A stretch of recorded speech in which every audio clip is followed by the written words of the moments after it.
साथियों, हम सभी के लिए भगवान बिरसा एक व्यक्ति नहीं, एक परंपरा है। वो उस जीवन दर्शन का प्रतिरूप है जो सदियों से भारत की आत्मा का हिस्सा रहा है। हम उन्हें यूं ही धरती आबा नहीं कहते।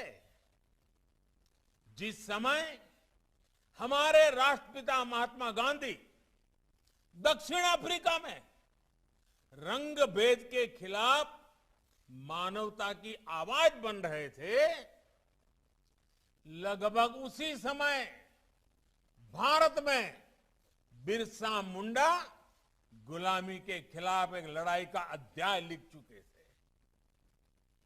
धरती आबा बहुत लंबे समय तक इस धरती पर नहीं रहे थे, लेकिन उन्होंने जीवन के छोटे से कालखंड में देश के लिए एक पूरा इतिहास लिख दिया, भारत की पीढ़ियों को दिशा दे दी।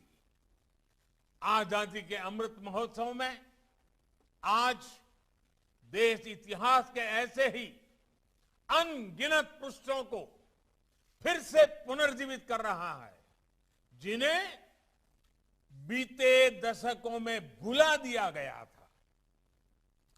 इस देश की आजादी में ऐसे कितने ही सेनानियों का त्याग और बलिदान शामिल है, जिन्हें वो पहचान नहीं मिली जो मिलनी चाहिए थी। हम अपने स्वाधीनता संग्राम के उस दौर को अगर देखें तो शायद ही ऐसा कोई कालखंड हो जब देश के अलग अलग हिस्सों में कोई न कोई आदिवासी क्रांति नहीं चल रही हो।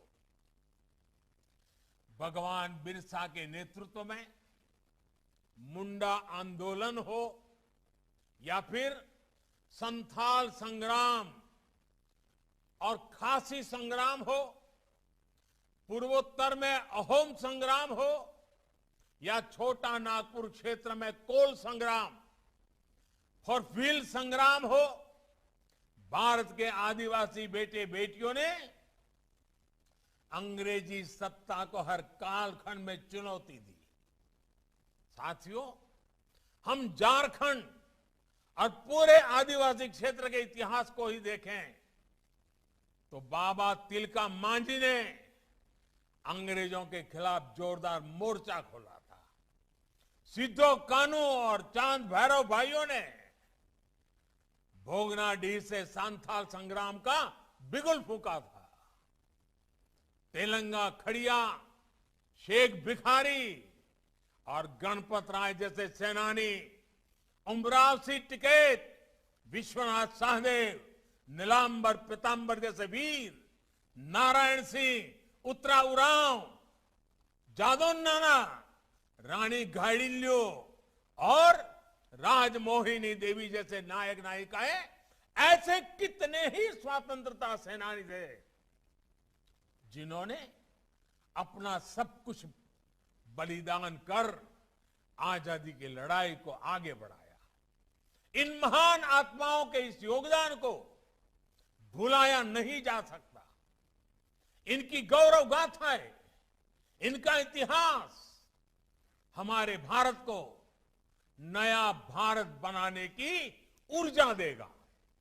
इसलिए देश ने अपने युवाओं से, इतिहासकारों से इन विभूतियों से जुड़े आजादी के इतिहास को फिर एक बार लिखने का आह्वान किया है। नौजवानों को आगे आने के लिए आग्रह किया है। आजादी के अमृत काल में इसे लेकर लेखन अभियान चलाया जा रहा है। मैं झारखंड के युवाओं से, विशेषकर आदिवासी नौजवानों से भी अनुरोध करूंगा, आप धरती से जुड़े हैं। आप न केवल इस मिट्टी के इतिहास को पढ़ते हैं, बल्कि देखते, सुनते और इसे जीते भी आए हैं। इसलिए देश के इस संकल्प की जिम्मेदारी आप भी अपने हाथों में लीजिए।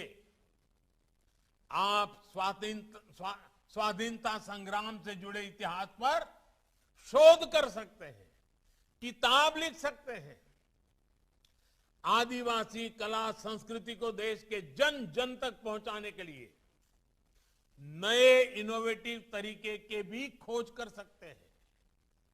अब ये हमारी जिम्मेदारी है कि अपनी प्राचीन विरासत को, अपने इतिहास को नई चेतना दें।